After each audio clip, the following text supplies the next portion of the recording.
Boa noite, são 6 horas, né? Bom, mas abençoe-nos Jesus, o amigo incondicional de nossas vidas.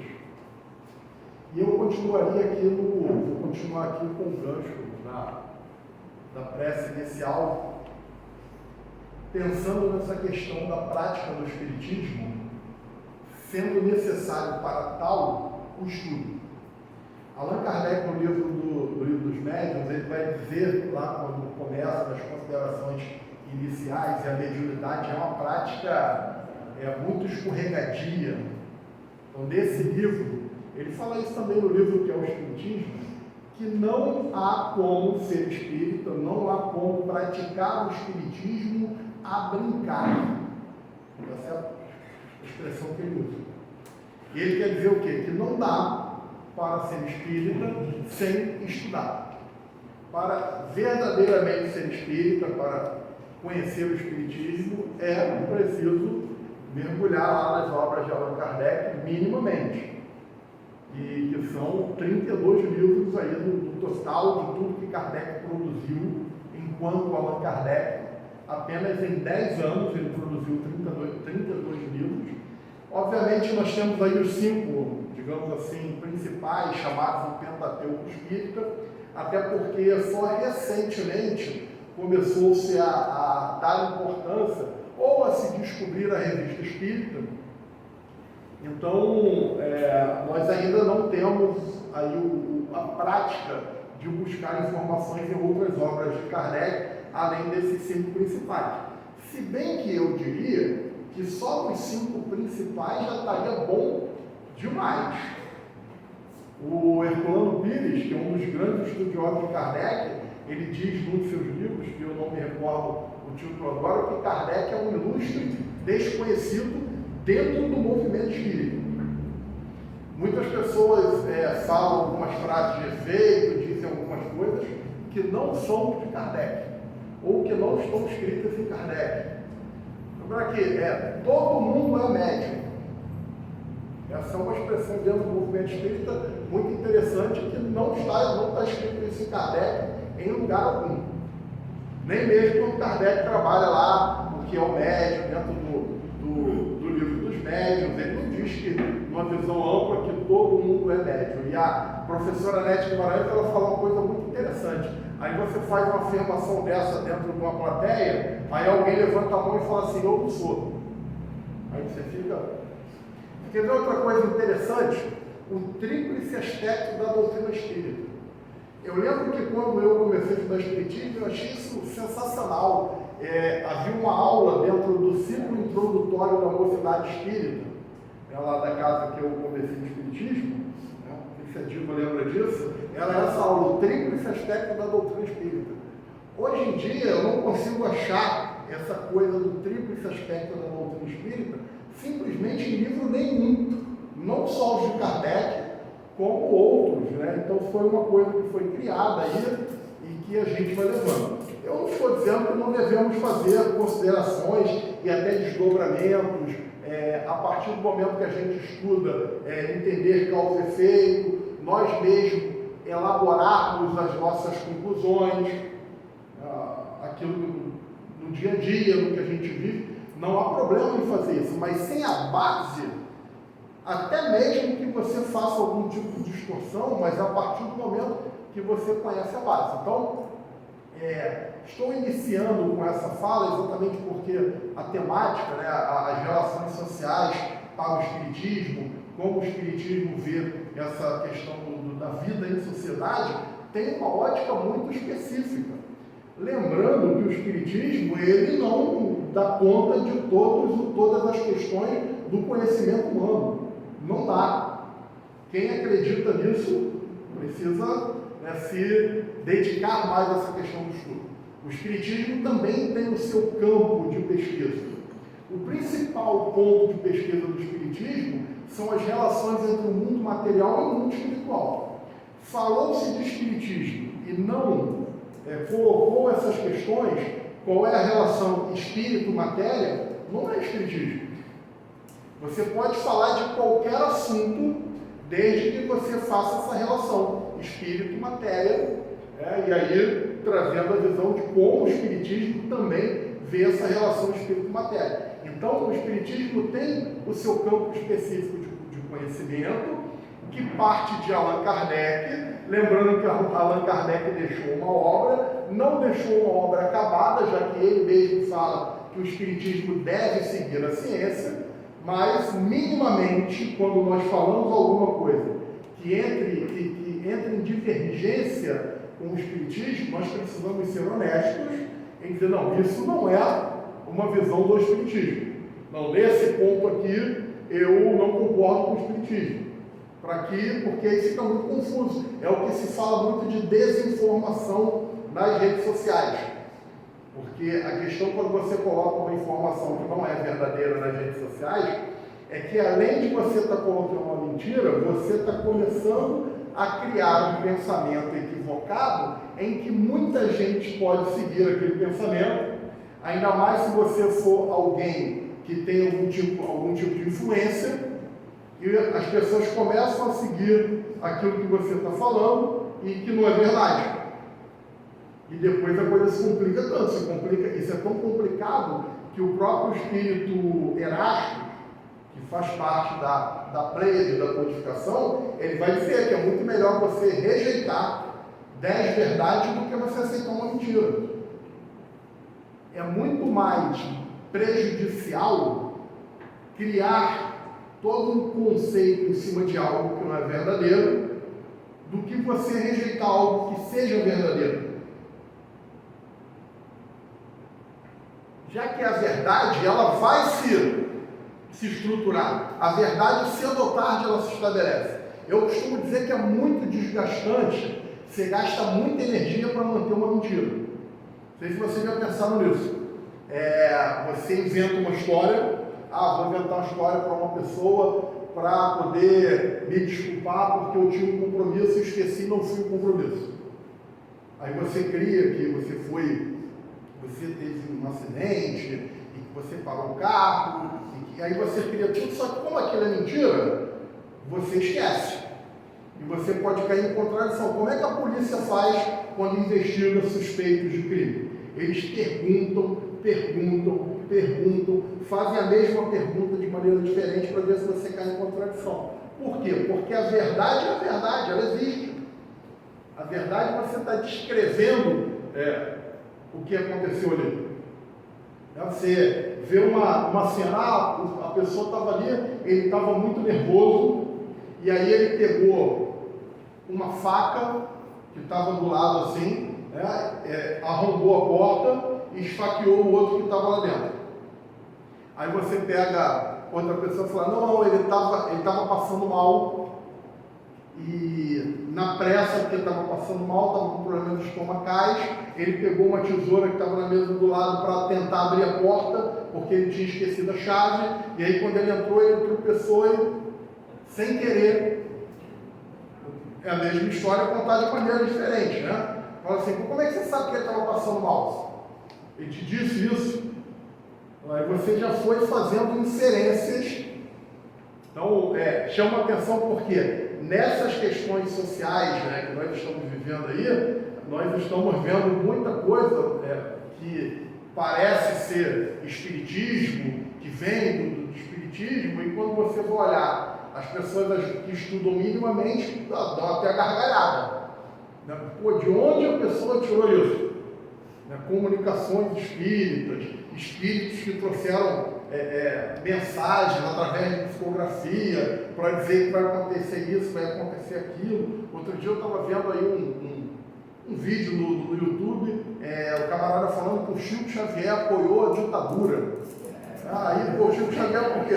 Porque no Pinga Fogo, você lembra, o Pinga Fogo está aí no YouTube, público, perguntaram alguma coisa lá do governo militar para o Chico, até porque repórter faz isso mesmo, e o Chico foi responder, falou, não, os nossos muito respeitáveis generais, os nossos honoráveis governantes, eu falo, mas o Chico está apoiando a ditadura porque ele está sendo respeitoso.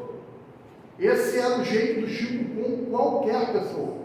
Quem conhece Chico Xavier sabe que ele era incapaz de dizer uma palavra de desagrado, de dizer uma palavra que entristecesse, que magoasse. O finalista Jacques Lacan, ele vai dizer que você sempre pode ter certeza daquilo que você fala, mas você nunca tem certeza daquilo que o outro ouviu. Porque a pessoa, ela tem uma série de significantes, que ele chamava de significantes, aliás, é uma teoria bem complexa, mas bem rasamente, a pessoa tem aspectos de vivência social dentro dela, que uma palavra para um é carregada de afetos e para outros não. Então você nunca sabe, você nunca tem certeza, porque às vezes nem a própria pessoa sabe a maneira como ela interpretou aquilo ali. Eu lembro que uma vez fazíamos uma programação um programa de estudo anual para a mocidade, que era direcionado ao trabalho com jovens carentes, e um dos assuntos que colocaram, que ventilou-se colocar, foi pai, até porque é dia dos pais, o mês dos pais, como é que nós vamos fazer e tudo mais. E vamos falar de pais. Aí todo mundo se empolgou, inclusive eu, mas daqui a pouco paramos para pensar que o pai, normalmente para um jovem socialmente carente, ele tem um significado, às vezes, bem complexo, muitas vezes vazio. Às vezes o jovem não sabe nem quem é o pai dele. A mãe já não, mas às vezes ele é de uma família que a mãe ele tem 3 irmãos, cada um de um pai diferente. Não que isso seja um atributo exclusivo de pessoas socialmente carentes, mas você vê de maneira mais comum, né, dentro dessa camada social. Então você nunca tem certeza da maneira como a pessoa recebeu aquilo ali. Então o Espiritismo vai trazer a vida em sociedade como uma lei. A vida em sociedade para o Espiritismo não é uma criação, não é uma criação humana. Não, para você ser humano, para você viver, para você ser um ser humano, para você se desenvolver, é necessário viver em sociedade. É uma lei. Não há como evoluir sem a vida social. Ninguém consegue evoluir sozinho. Então o Espiritismo trata de vida social dentro dessa ótica, ponto. Nós podemos fazer diferença entre desdobramentos, justiça social, desigualdade racial, desigualdade sexual, a questão da inferioridade da mulher da nossa atual cultura, podemos, a partir disso, podemos, mas isso não é objeto de estudo do Espiritismo. O Espiritismo vai se deter numa análise moral. Então, muitas pessoas falam assim, que o Espiritismo é uma doutrina progressista. Mas do progresso moral.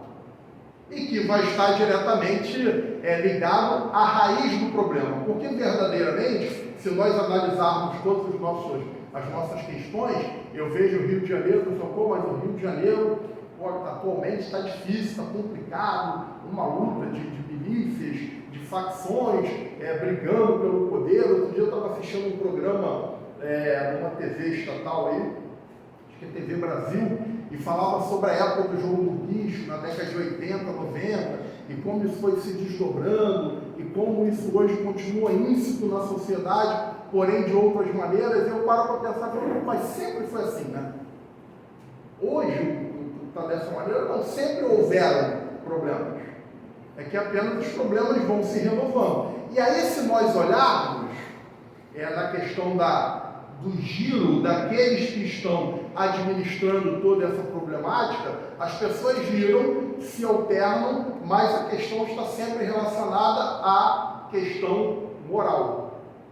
E que é muito fácil para nós julgarmos isso quando nós não estamos colocados diretamente no cerne da questão. O Haroldo Dutra Dias fala isso, né? Que você tentar analisar uma situação quando você não está lá, na situação estrutural que aquela pessoa está, sem tomar a mesma pressão que ela está tomando, é muito fácil. Será que se fôssemos nós também não estaríamos agindo daquela maneira? Será que nós também não teríamos cedido aquela questão?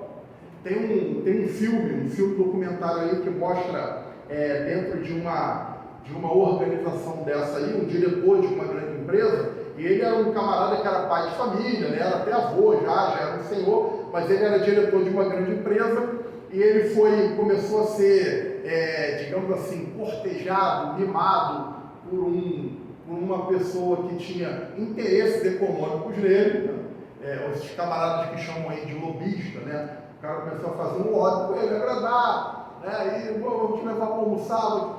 E aí um dia o cara chama ele para ir ele falou que estava indo para o aeroporto para pegar um avião para ir para casa, ele estava em outro lugar. E esse cara falou, eu estou aqui também, vou te dar uma carona para o aeroporto.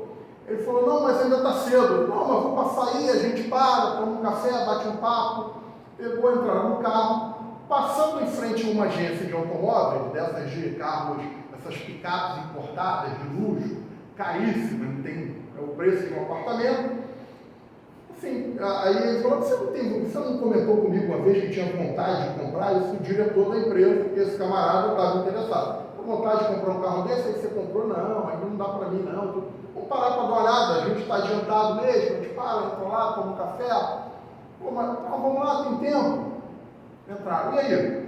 Dá uma olhada aí, se você fosse levar um desses carros, qual você levaria? O cara olhou, eu levaria esse aqui é o meu sonho, mas vai ficar só no sonho. Entendi, mas você sabe o preço? Às vezes não é nem um preço tão alto assim, né? Vamos lá, a gente está com tempo, é só que nem quando você entra numa loja para perguntar preço das coisas, né? Vamos lá, pergunta o preço. O preço é tanto, não sei o quê. Aí esse camarada, que estava com o diretor, falou assim para ele, leva. Vou te dar, leva. Aí eu fico me perguntando assim, será que se fosse eu falava não? Porque é fácil a gente, né? A gente está colocado, porque sabe o que a gente vai falar? A gente vai falar assim, a sociedade é injusta. Vocês acham que a sociedade é injusta? Vocês acham que a sociedade é injusta? Porque se a gente acha que a sociedade é injusta, e nós somos espíritas, sabe o que nós estamos falando?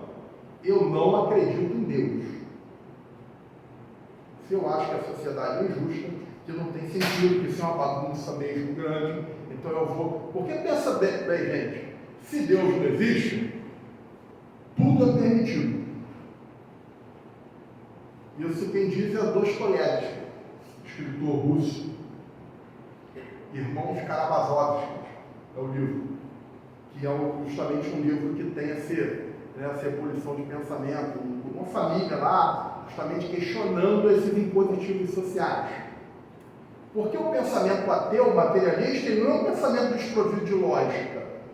Pelo contrário, eles têm uma dialética. Porque, olha só, se eu falo que eu sou espírita, e se eu sou espírita, eu preciso estar alicerçado, estruturado em 5 patamares básicos do espiritismo.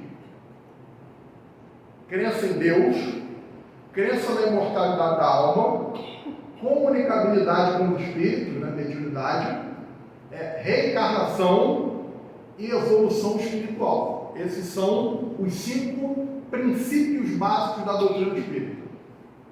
Só que cada princípio básico desse, ele tem um arcabouço teórico que foi pesquisado por Allan Kardec. Então, se eu digo que eu acredito em Deus, dentro dessa ótica espírita, o que eu estou querendo dizer, o que eu sinto, o que significa para mim acreditar em Deus? Basicamente, assim, o básico do básico.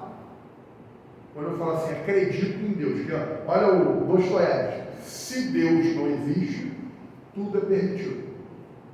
Se Deus não existe, muito bem fazem os bandidos, os criminosos, os que passam a perna dos outros, os que só pensam em se dar bem. A gente pode lembrar, né? Se quando eu morro tudo acaba, que é o pensamento materialista, por que eu não tenho que tentar me dar bem? Se tudo acaba quando eu morro, por que eu não me mato se eu estou com um problema? Essa é a lógica do suicídio. A lógica do suicídio é essa. vou acabar com o problema. Então, quando eu faço tais afirmações, pode estar íncito ali, se não for um momento de revolta, porque a gente revoltado, a gente fala bobagem mesmo, né? Mas quando a gente está, e a gente tem esse pensamento, eu estou querendo dizer exatamente isso, eu não acredito em Deus. Por quê? Minimamente, quando eu falo, qual é a consequência de dizer que eu não acredito em Deus? Ou de realmente não acreditar? A consequência é, a vida não tem sentido. O mundo é uma bagunça. Só se dá bem no mundo quem é malvado, quem é desonesto, quem não tem ética, quem é imoral. E quem acredita em Deus? Ao contrário, não, a vida tem um sentido existencial. E esse sentido existencial é um sentido bom. Existe bondade na vida, existe bondade nas coisas. Aquilo que nós vivemos nos leva a uma conclusão boa, porque Deus existe. E Deus está em todos os lugares. Aí a gente já está entrando mais especificamente o que eu, espírita, penso sobre Deus. Então Deus existe, Ele é soberanamente justo e bom, Ele é onipotente. O que é onipotente? Ele é a única, Ele é o maior, Ele é o maioral, Ele é o melhor de todos. Não tem ninguém melhor do que Ele.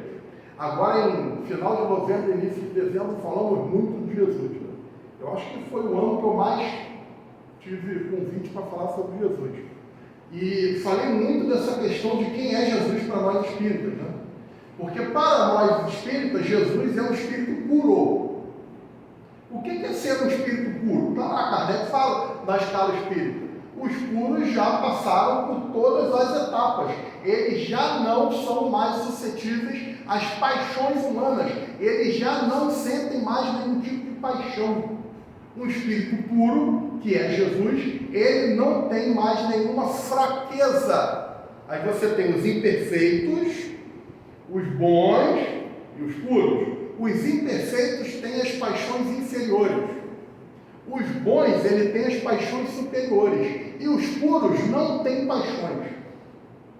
Eles têm sentimentos, puros sentimentos. Pensando, o Cosme Márcio faz esse exercício, né? Quem nós somos? Nós somos imperfeitos? Nós somos bons ou nós somos puros?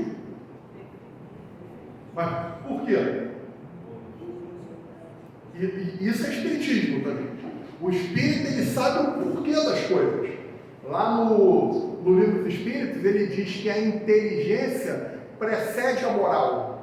Porque a inteligência faz você aprender o que é certo e o que é errado. Aprender o que é bom e o que é mal, e isso vai motivar a moral. Nem sempre os dois andam juntos.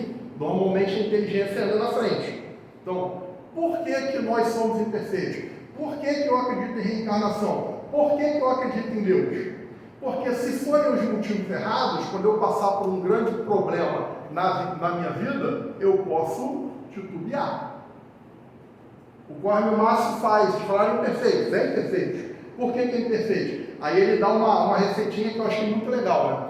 Os imperfeitos, eles alimentam paixões inferiores. O que é paixão inferior? Tristeza, mágoa, inveja, ódio, egoísmo, ciúme, orgulho.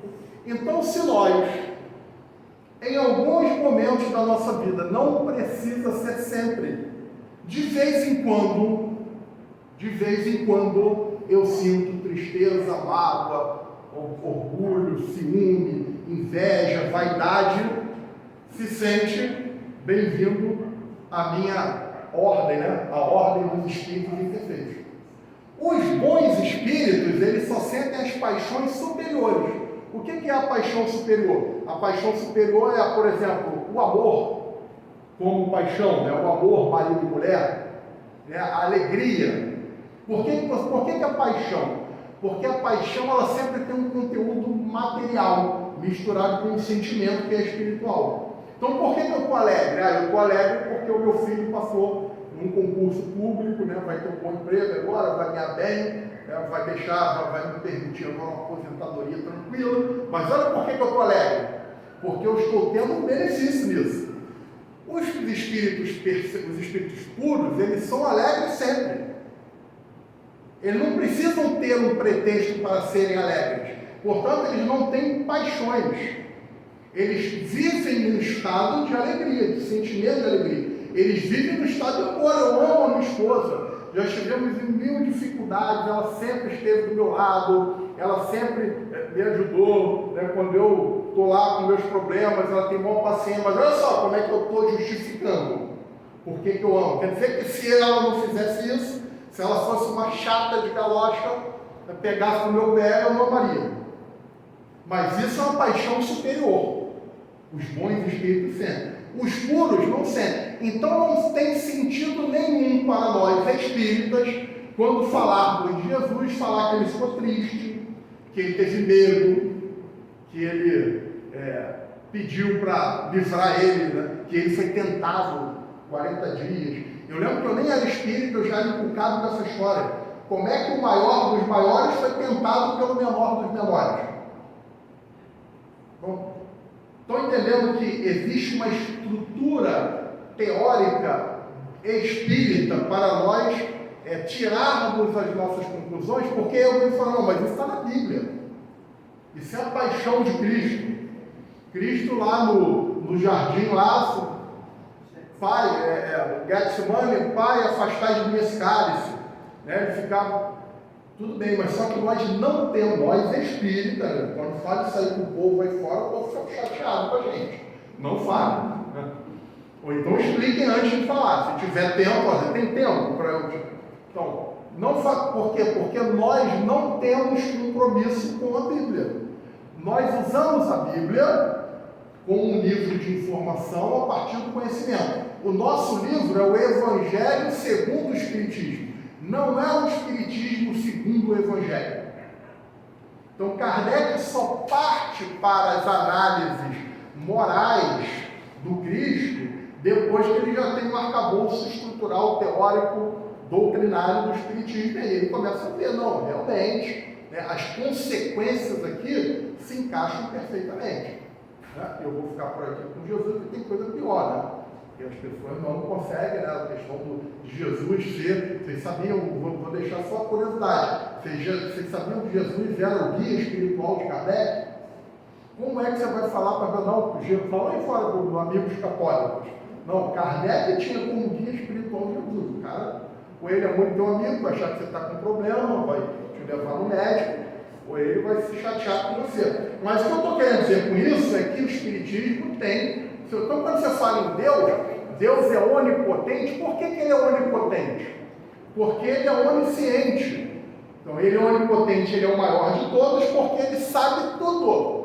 E para ele saber tudo, ele precisa ser onipresente. Porque para ele ter a ciência de todas as coisas, ele precisa estar presente em todos os momentos. Deus está em todos os lugares. Aí os nossos amigos ateus, materialistas, com toda lógica racional, vão falar assim, então peraí, como é que o mal existe e Deus existe? Deus existe? O mal existe? Então, se Deus está presente em todos os lugares, como é que o mal existe? Nós espíritas falamos uma outra frase de efeito. Falamos o quê?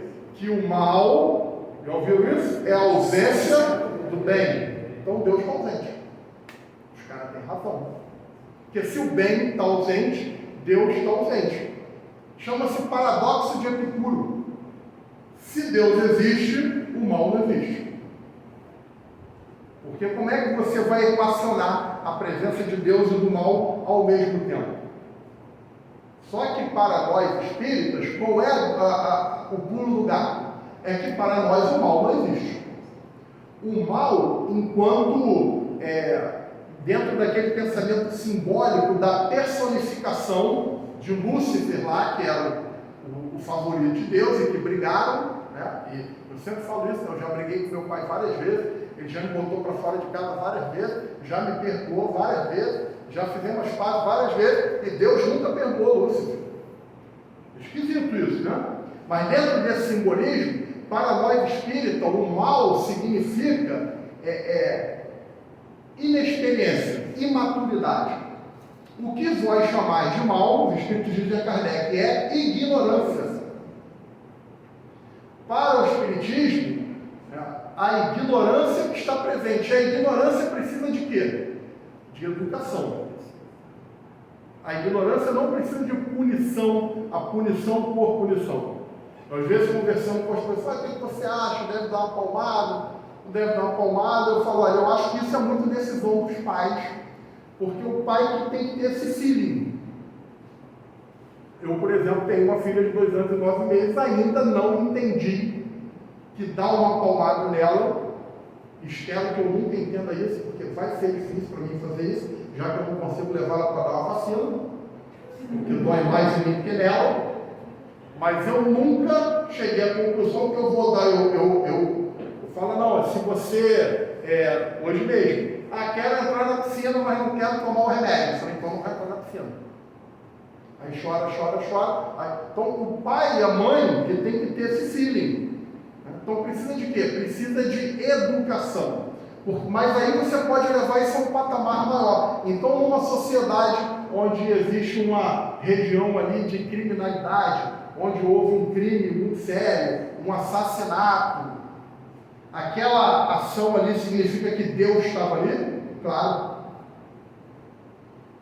Ou a gente, é a história do imperativo categórico ou do utilitarismo, né? Porque a gente vive muito uma época de relativismo moral. É assim, matar é errado? Depende. Quem foi que matou e quem foi que morreu? Isso é o utilitarismo. Porque o utilitarismo ele entende assim, o que é melhor para a maior quantidade de pessoas? É a maximização do prazer e a diminuição da dor. Então, o que é melhor? Kardec, em um determinado momento lá, ele pergunta sobre a escravidão. Ele pergunta, a escravidão, naquela época, era algo aceitável socialmente. Então, quer dizer que a escravidão, em determinada época da humanidade, era algo que podia? E os Espíritos dizem que não. O mal é sempre o mal. E não há sofismas que transformem uma ação má numa ação boa. Agora, o que varia é o grau de responsabilidade. É a imputação da pena para o direito. Então, o quanto você tinha de consciência de que isso estava errado? A questão do que nós espíritas, para nós, é ignorância, não é o mal. Então, você tem uma criança e a criança tropeça lá e bate com a cabeça na canela. Sua canela. Cabeçada na canela dói? Quem já jogou futebol aí, levou chute na canela, sabe que dói. Devemos punir essa criança malvada, maligna, por ter cometido esse mal? Não, é um bebezinho, uma coisinha fofinha, como é que você vai fazer um negócio desse? Essa coisinha fofa precisa de educação, bota ela de castigo, conversa com ela, mas não pode bater nela. Não é isso? Aí depois ela vai e briga com o amiguinho. Aí ela briga com o amiguinho bate nela, ela bate de volta. Ela fala, não pode bater no amiguinho. Mas ele me bateu primeiro. Mas você não pode, mas isso é muito injusto. Mas não pode bater no amiguinho. A gente não ensina o filho assim, a minha chega lá do colégio, Alice Dias, uma amiga aquela, Alice Dias me bateu. Eu falo, bateu? E você bateu alguém? Bati no Valentim, bati. Não pode bater, mas ela não bateu, não é isso que a gente fala. Agora, a gente está no trânsito, lá um fechou o outro, o trânsito sabe como é que é. Se você for, eu falo muito que eu não brigo no trânsito, porque se eu for brigar no trânsito, eu brigo o dia inteiro, porque é o tempo todo, né? Aí o cara te fechou. Já pensaram por que a gente fica tão irritado no trânsito? O cara me deu uma fechada. Como assim deu uma fechada em mim? Passou na minha frente, orgulho, né? Eu sou melhor do que o outro, eu tenho que estar na frente dele. E aí o cara desce, né, para brigar. Aí um bate no outro, aí ele vai falar assim, não posso bater no amiguinho. Pode bater no amiguinho no trânsito ou não pode bater no trânsito? O que muda aqui? O que muda é que agora a gente está diante de uma pessoa igual a nós, um adulto. Agora, pensa em Jesus. Pensa em Jesus. Espírito puro, criado simples e ignorante. Foi criado simples e ignorante, mas quando a terra foi criada, ele já era um Cristo. Porque a gente também, né, mede essas coisas bem erradas. Jesus foi criado, que aí Jesus casou, Jesus casou. Tem problema em casar? Não, tem problema se Jesus tivesse tido filho? Tem problema. Sexo é pecado só porque nós criamos isso. Só que Jesus não tem mais o que? Essas paixões humanas. O livro lá do Von Braun, lá, o filme, O Código das Vindas, é muito bom. Agora eu assisti 2 ou 3 vezes. Mas é ficção. Para nós espíritas é ficção, porque Jesus não tinha mais essa necessidade.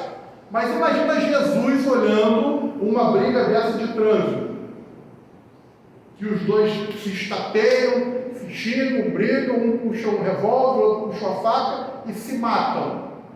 O que vocês acham que Jesus fala quando olha para isso? Não pode bater no amiguinho. Porque é um espírito de uma superioridade absurda, olhando 2 crianças, as crianças que somos nós, brigando. Então o que nós precisamos? Educação. E como é que nós nos educamos? Na convivência. A lei de sociedade para o espiritismo é um impositivo, é uma lei para a evolução. Mas eu não quero viver com ninguém, eu quero ficar sozinho. Beleza, mas não evolui. Porque a gente não é obrigado a fazer nada. Nós temos livre-arbítrio. Não quer evoluir, né, porque você não quer conviver. Então, a vida em sociedade é justamente para nós, na verdade, identificarmos no outro as nossas dificuldades, os nossos problemas. Né? É o personal trainer social. Quem são os personagens trainer social? A esposa, o marido, os filhos. Isso de uma maneira muito tranquila, vai piorando. Vizinho, existe convivência mais delicada do que vizinho? Vizinho é eu pelo menos eu acho, eu não sei se é uma dificuldade minha, eu estou achando que todo mundo sente igual a mim. Porque o vizinho, você não pode brigar com ele. Porque você pode precisar dele. Já pensou, você briga com o vizinho e você tem que olhar para a cara dele todo dia, uma pessoa que você odeia? Mas também você não pode dar muita confiança para ele. Porque senão ele quer mandar na tua vida. Ele sabe a hora que você sai, a hora que você chega. Ele sabe tudo da sua vida. É um equilíbrio delicado ali a convivência com o vizinho. E aí a convivência no trabalho. Conviver, gente. E eu conversava com um amigo agora há pouco tempo, está passando por um problema conjugal, né, porque brigou com a esposa, já vinha de brigas, né, e arrumou uma outra pessoa. Pessoa maravilhosa, pessoa linda, mas é um cara, ele não quer separar, né, ele quer aquela coisa, não quer porque, eu falo, cara, você quer resolver isso rápido? Separa logo a tua esposa e vai morar com ela. Vai acabar isso. Vai acabar. Eu estava vendo outro dia uma revista de fofoca que a Gisele Bündchen foi traída lá pelo Tom, não sei das quantas, ela é jogador de futebol americano, com a babá. Eu fiquei louco para ver a babá. Porque como é que a pessoa traiu a Gisele Bündchen? Sabe o que é isso? Convivência. Convivência. Tu está ali no dia a dia. Se você deixar, você briga o dia inteiro, discute o dia inteiro, porque eu não gostei disso, por coisas bobas, mas que vão se somando. E é claro, é muito legal, é maravilhoso quando você arruma uma pessoa nova que você não conhece. Porque, na verdade, quando você busca uma pessoa nova que você não conhece, você está procurando aquilo que você idealiza e que normalmente é aquilo que você gostaria de ser e não consegue ser. São o que nos colocam aí as teorias psicológicas, que você projeta no outro aquilo que normalmente te incomoda no outro, é aquilo que você tem de problema para resolver. A Joana de Ângeles vai chamar isso no livro Ser Consciente de projeção. Você projeta no outro as suas fraquezas, as suas falhas. E é um momento interessante de você identificar isso. De você identificar essa questão da convivência para você buscar se se melhorar. Eu faço já análise já há alguns anos, né? E eu acho muito interessante quando eu estou conversando com o meu analista, que eu começo a falar mal de alguém, e ele vira para mim e fala assim, pô, tudo bem, mas essa pessoa lá, é ela que tem que vir para análise. A gente está aqui para falar de você. Só que você começa a falar, porque o próprio Freud dizia que quando você fala quando Pedro e Paulo, né? Quando Pedro fala de Paulo, você sabe muito mais de Paulo do que de Pedro. Você vai projetando no outro, vai transferindo para o outro as suas fraquezas. E aí a necessidade de você conseguir identificar nessa convivência o que você precisa melhorar. Não há nada mais perigoso do que você conviver com pessoas que só concordam com você, que só te elogiam. Perigosíssimo isso. Claro que isso nunca vai ser uma relação familiar. Até porque você quer saber legal quem é a pessoa, vai conversar com a esposa, vai conversar com o marido, vai conversar com os filhos, com quem convive com ele. Então, ou então a pessoa que acha que ela não precisa mais aprender nada. Ela já sabe tudo. Na verdade, ela achando que sabe tudo, ela não consegue aprender nada. E é exatamente nessa questão, nesse requisito, que Sócrates, o filósofo, vai dizer que depois dele fazer uma reflexão e uma análise, ele chega à conclusão que ele realmente é o homem mais inteligente do mundo. E por quê? Ele diz, porque tudo que eu sei é que nada sei. Por que isso? Porque chegaram para ele e falaram assim, Sócrates, você é a pessoa mais inteligente do mundo. Claro que o cara, quando fala assim do mundo, ele está falando ali da Grécia, né? É que nem aquelas análises lá que Kardec faz no dilúvio. Kardec faz uma análise do dilúvio lá no livro da Gênesis, e vai dizer que para eles foi um dilúvio mundial, né? Porque eles só conheciam aquele ali, e eles achavam que o mundo era só aquilo ali. Então, se houve realmente um momento em que houve uma mudança de eixo do planeta e alagou toda aquela parte ali, para eles o mundo alagou. Então, você é a pessoa mais inteligente do mundo. Aí Sócrates falou, será que eu sou? Aí foi conversar com um pintor. Aí falou, você é pintor, o cara era gênio da pintura.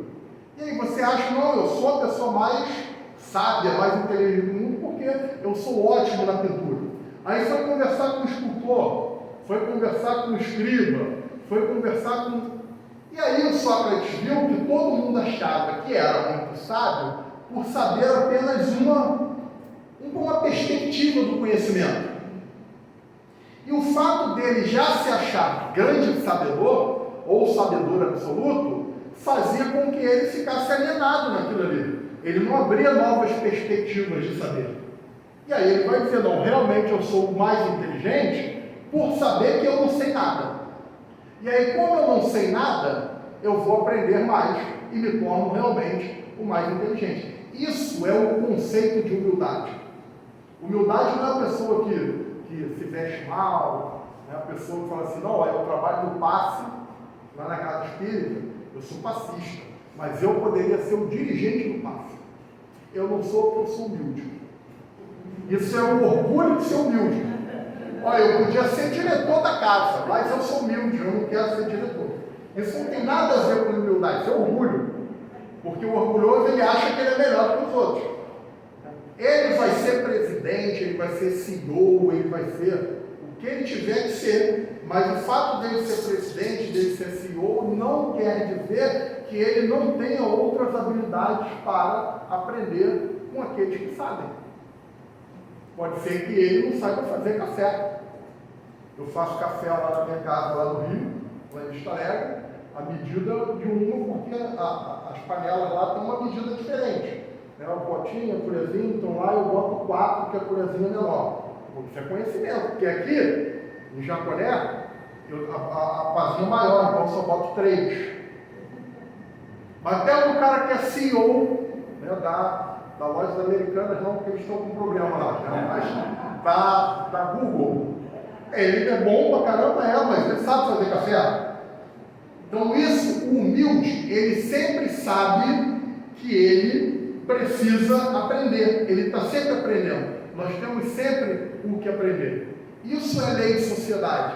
Essa é a necessidade que nós temos de conviver, de vivermos muito, muito juntos, de pelo menos começarmos a nos apurar, depois conviver, depois nos amarmos.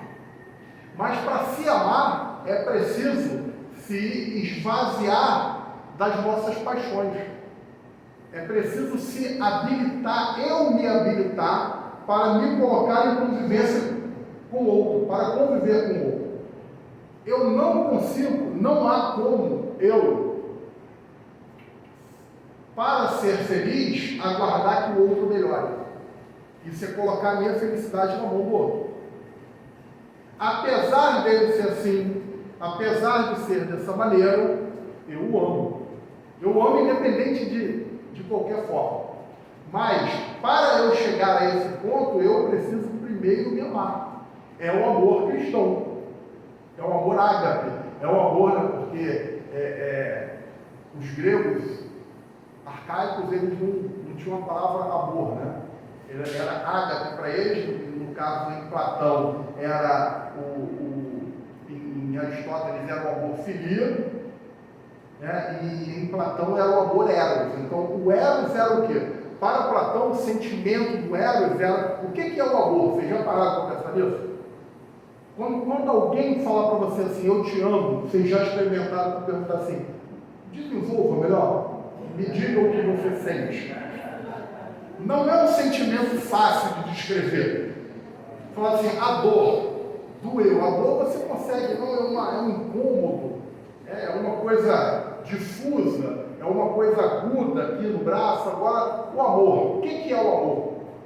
O amor tem muitas definições. Então, para Platão, inicialmente, Sócrates, o amor era desejo. O que é o amor? Eles estavam tentando descrever. Como é que você descreve, define o amor? No dicionário,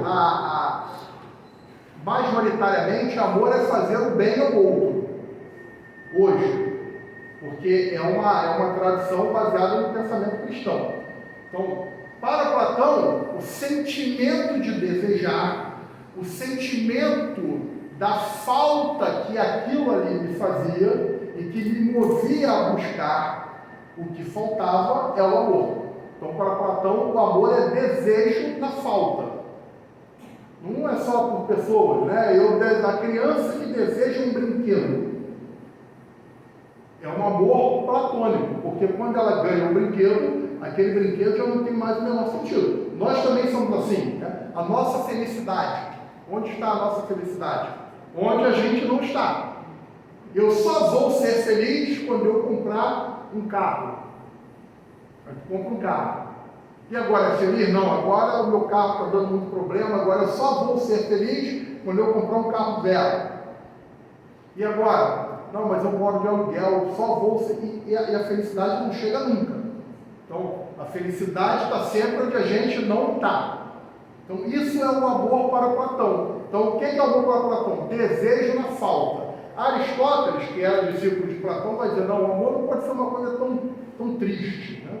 O amor é sempre essa ansiedade de buscar o que falta. O amor, para Aristóteles, é alegria, é filia.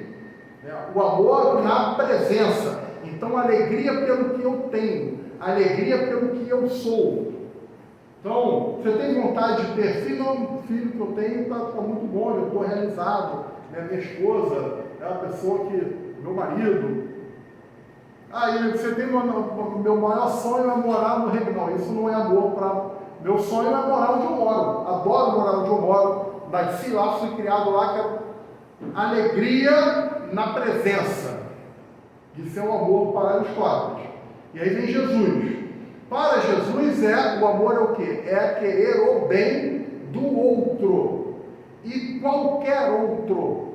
É o amor do próximo. Não é querer bem ao filho. Querer bem ao filho é o amor cristão? Não. É um exercício do amor. Porque se não fosse seu filho, para Jesus, é por qualquer um. Quando ele, para Maria, mãe, lá na cruz, mãe, aí está teu filho. Para João, João, aí está tua mãe. Quem são meus irmãos? Estranha moral lá no Evangelho do Espiritismo. Quem são meus irmãos? Quem é minha mãe? Parece que Jesus está meio confuso. O que ele está dizendo? A família universal. Para Jesus, o amor é querer o bem para todo mundo, para todos. É amar o filho igual ama a esposa, igual ama o marido, igual ama a sogra, o sogro, igual ama o mendigo da rua. A gente não reencarna mais quando isso acontece. Espírito puro não estão mais sujeitos à reencarnação. E ainda há uma confusão aí, né? Espírito puro não reencarna. Então, por que Jesus reencarnou? Jesus reencarnou porque reencarnar é em provas e expiações. É um detalhe técnico que Kardec coloca, né? O que é reencarnar? Ele coloca lá. É entrar na carne, se você colocar reencarnar no dicionário, é entrar na carne. Para Kardec, não. Reencarnar é entrar na carne em provas ou expiações. O espírito puro, ele pode entrar na carne, encarnar, mas não em provas e expiações. Então, o amor universal, quando a gente ama, por que eu amo? Eu gosto muito de fazer uma comparação assim, música. Por que eu escuto música? Não serve para nada. A gente pensar em termos práticos, hoje eu passei a manhã inteira escutando música. Liguei a caixinha lá, fiquei lá escutando, não estou melhor nem pior. Por que eu escuto música? Porque eu gosto. Ponto. Porque me faz bem.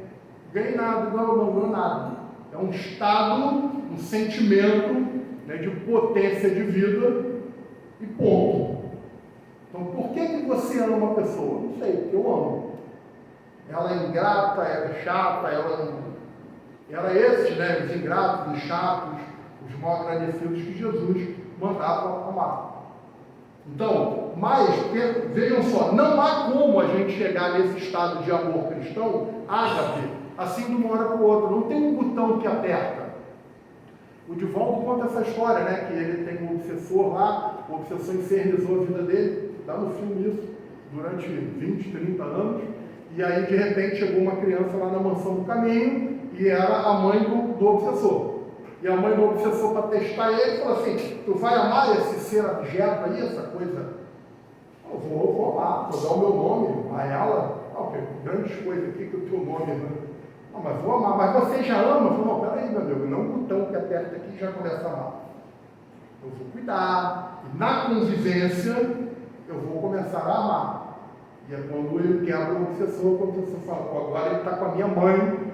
Se eu ficar prejudicando ele, eu vou atrapalhar ele cuidar da minha mãe. Ver como é que o amor cura o amor.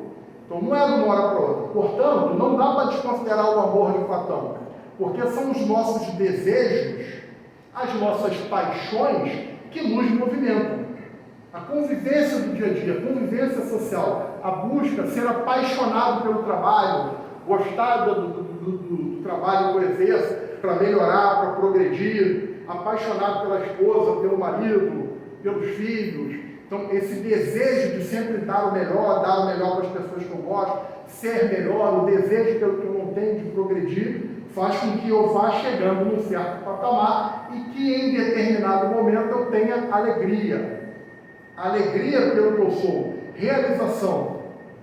Existem várias pesquisas aí que mostram que o ser humano mais gosta, o que mais motiva o ser humano é reconhecimento. O ser humano ele precisa ser reconhecido. Então, o desejo, o amor de Platão faz com que eu chegue num estado de realização em que eu estou contente, estou feliz comigo mesmo, estou realizado, e aí sim, realizado, feliz, depois de ter chegado nessa condição, através da busca dos meus desejos, dos meus anseios, aí sim eu começo a amar o outro, porque eu começo a transferir o que eu sou para o outro.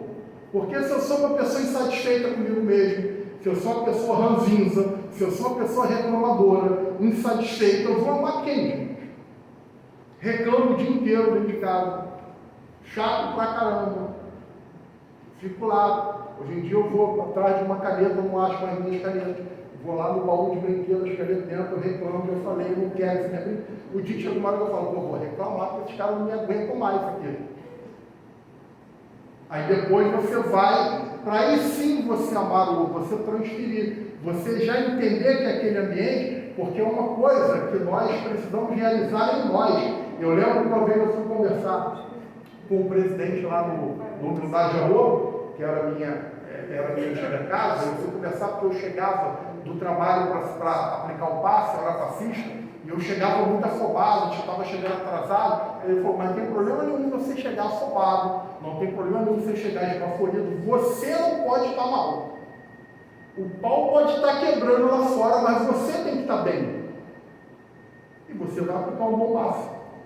Pode chegar atrasado, um pouquinho atrasado, pode chegar atrasado todo dia, mas...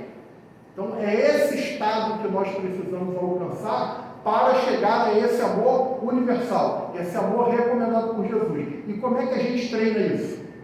Como é que a gente faz isso? Através da convivência.